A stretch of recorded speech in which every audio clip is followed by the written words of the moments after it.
Salut à tous, nouvelle journée, nouvelle vidéo. Aujourd'hui on est au château de Predjama, on va visiter chacun notre tour parce qu'on n'a pas eu le droit avec le chien, on voulait pas le laisser tout seul parce que ça a l'air assez long, alors ce sera chacun notre tour.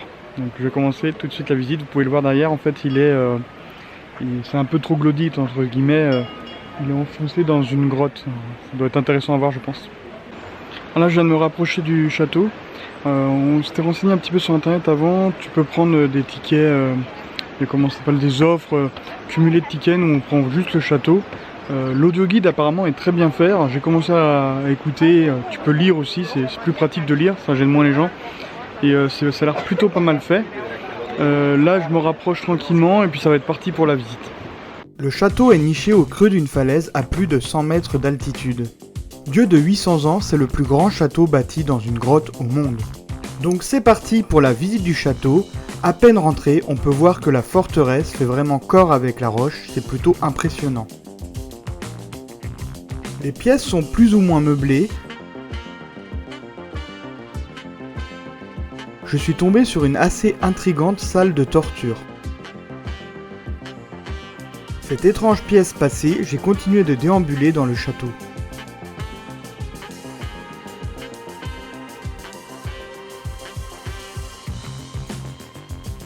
Un joli panorama nous attend.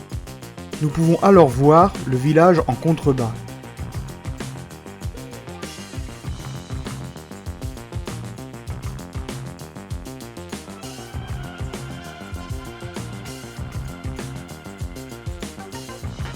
Encore un escalier, le paysage est quasiment identique à celui vu précédemment.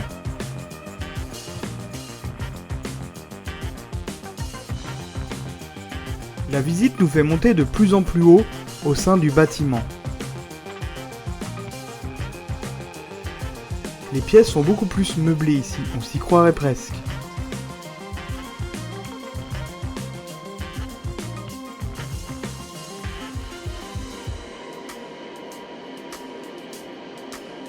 À certains endroits, des cavités se sont creusées les années passant.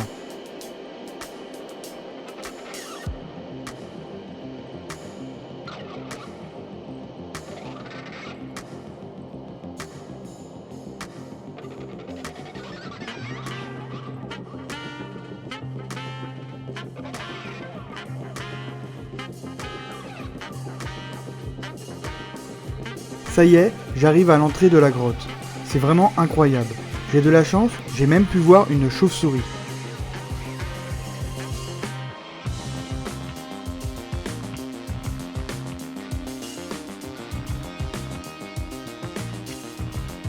Ce sont les derniers escaliers.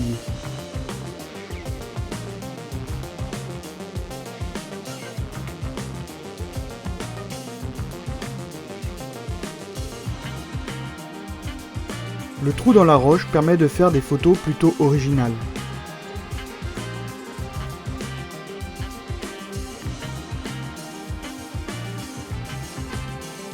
L'escalier d'époque continue de monter, mais je pense qu'il est condamné par raison de sécurité.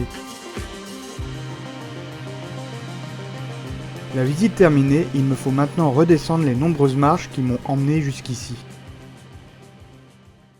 Me voilà derrière le volant, on a roulé un petit peu, j'ai un petit peu fatigué parce que j'ai fait une sieste pendant que Maëlan visitait.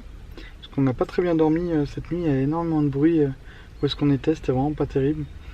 Les gens qui faisaient crisser des pneus, les coups de klaxon. C'est vrai que on n'a pas eu une super nuit de sommeil on va dire. Mais ça l'a fait, du coup là j'ai profité pour faire une petite sieste d'une demi-heure, trois quarts d'heure.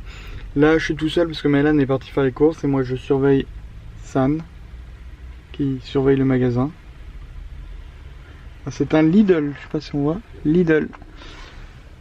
Ouais, il y en a beaucoup de Lidl quand même. Bon, concernant le château, les pièces sont un petit peu vides je trouve sur la première partie.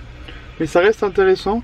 Ce qui est le plus bluffant c'est les pièces parce qu'on voit moitié rocher, moitié pièce, je sais pas trop si vous comprenez ce que je veux dire. On voit que les pièces sont dans la roche entre guillemets. La partie à la fin où est-ce qu'on est dans la caverne, c'est très impressionnant, je suis content, j'ai vu des chauves-souris. Et puis ouais franchement c'est assez inédit quand même comme château à aller voir. C'est un petit peu cher, c'est 19 € par personne. mais c'est assez inédit, alors je pense que ça les vaut. Bon, Maëlan nous dira son point de vue tout à l'heure, peut-être quand elle arrive là ou ce soir, on verra. Bon, on vient d'arriver où est-ce qu'on va dormir là, on va rester 3 nuits ici. Le cadre est plutôt joli, comme on peut voir. On est à côté du lac de Bohinj. C'est ça. Alors qu'est-ce que tu as pensé du château? Alors c'est assez pauvre en meubles, entre guillemets. Après c'est sympa parce que c'est vraiment dans la pierre, c'est creusé dans la pierre. Des fois on n'a même pas l'impression qu'il y a une différence entre tu vois, le truc de la grotte et les murs du château. Tu vois, il n'y a pas de... Voilà. Puis il y a des salles et bah, t'as pas du tout l'impression d'être... T'as l'impression d'être dans un château normal et d'un seul coup la salle suivante et ben tu t'es dans la grotte quoi quasiment. L'audio guide c'est bien, moi j'ai trouvé ça bien, c'était en français en plus. Ah oui. Donc moi j'ai trouvé ça bien et puis voilà. Et voilà, du coup après on a roulé, on a fait les courses, on a roulé mangé un petit peu, on a mangé et là on a roulé 1h30, un peu moins de 2 heures et du coup on est ici pour 3 nuits. Voilà. Donc c'est sympa l'endroit. Hein. Ouais, mais bon il fait déjà presque nuit. Donc voilà le cadre. Plutôt sympa, au milieu des montagnes, avec les jolies couleurs automnales. Le soleil s'est déjà couché là-bas derrière la montagne, comme disait Maëlan. Bon, je vous retrouve tout à l'heure pour la carte, et puis je pense que ce sera tout pour nous. À voir, on verra si on a d'autres choses à dire. C'est parti pour la carte. Alors, on va attendre que le focus se fasse correctement. Donc on a dormi près de Copper, on avait dit. Et après on a roulé... Alors c'est par où est-ce qu'on était à peu près Pozjona, voilà, Pozjona. Oui, c'est là où il y a le château. Ouais. Pozjona, il y a des ruines, mais c'est pas là où est-ce qu'il y a le château, faut monter un petit peu par là, je pense. Ou la route qui est à côté, je sais pas trop. C'est pas loin, hein, c'est un quart d'heure à peu près. C'est des petites routes par contre. Et là, on va à Predjama faire le château qu'on a fait. C'est à Pozjona, il doit y avoir des ruines de château et aussi des cavernes à faire. Ça peut être intéressant si vous êtes dans le coin. N'hésitez pas à faire tout ça en même temps. Ils faisaient des billets combinés. Alors est-ce que c'était compris dedans? Je ne sais plus. Et après on a roulé et là on est à côté de Crange, même un peu plus haut, parce qu'on a passé Bled d'ailleurs. Oui. Et là on est vraiment pas loin de la frontière italienne hein, finalement. La frontière est ici. Là, on est vraiment à la limite. Et de la frontière autrichienne ouais, entre les deux. Ouais. Là on doit être un peu plus dans les terres par là, il n'y a pas de route de marquer mais on est par là. Et là on va rester là pendant 3 jours. Alors ce qu'on va faire c'est qu'on va sans doute faire une randonnée demain ou une balade, on ne sait pas trop encore, on ne s'est pas décidé. Après-demain on va visiter Bled et après-demain on part. Bon comme vous avez pu voir je me suis rasé, il était grand temps, ça faisait 2-3 jours que je me voyais dans le retour de la caméra, il faut que je me rase et j'oubliais à chaque fois. Donc c'est fait, je suis un peu plus propre on va dire. En tout cas on est très content du camping, les sanitaires et tout c'est nickel. Donc on est content de rester là 3 jours. Je vous remercie d'avoir regardé la vidéo jusqu'au bout et puis on se retrouve pour une randonnée ou une balade dans la prochaine vidéo. Allez à plus.